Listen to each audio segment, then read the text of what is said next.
وحید الدین خان لکھتے ہیں کہ کسی گھر کے کمرے میں ایک چڑیا نے انڈے دے رکھے تھے۔ کمرے میں ہر وقت شور اور تنکوں کے گرنے کے باعث کمرہ گندا رہتا۔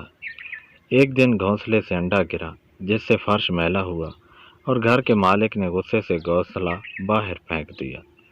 مالک نے دیکھا کہ اگلے دن پھر چڑیاں پہلے کی طرح گھونسلے کے لیے تنکے جمع کر رہی تھیں اور وہی شور شرابہ۔ مالک اس گستاخی پر پھر برہم ہوا اور گھونسلہ توڑ ڈالا، لیکن چڑیاں اس عمل پہ خفا ہونے، رونے دھونے، پڑوسی چڑیوں سے گلہ شکوہ کرنے یا کسی سے مدد لینے اور جھگڑا کرنے کے بجائے دوبارہ گھونسلہ بنانے میں مصروف ہو گئے۔ گھر کے مالک نے کئی بار ان کا گھر اجاڑا، لیکن چڑیوں نے احتجاج کرنے یا اپنا کام چھوڑ کر کوئی اور کام شروع کرنے کے بجائے پھر سے اپنا آشیانہ بنا لیے۔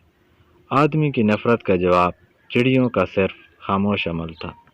تعمیر کی تخریب سے کشمکش تھی، آخر چڑیوں نے فتح پا لی۔ چڑیوں کے مسلسل تعمیری عمل نے منفی تخریبی عمل کو شکست دی۔ آخر اس مثبت عمل نے مالک کی سوچ کو بدل ڈالا اور اسے چڑیوں کی چوں چوں اور اڑانوں سے محبت ہو گئی۔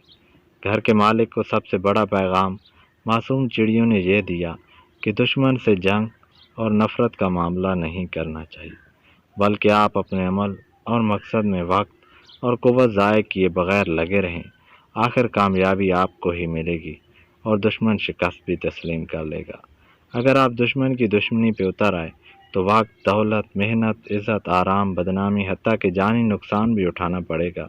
محنت، صبر اور عمل ہی کسی بھی شے کو شکست دینے کے لیے سب سے بہترین ہتھیار ہوتے ہیں۔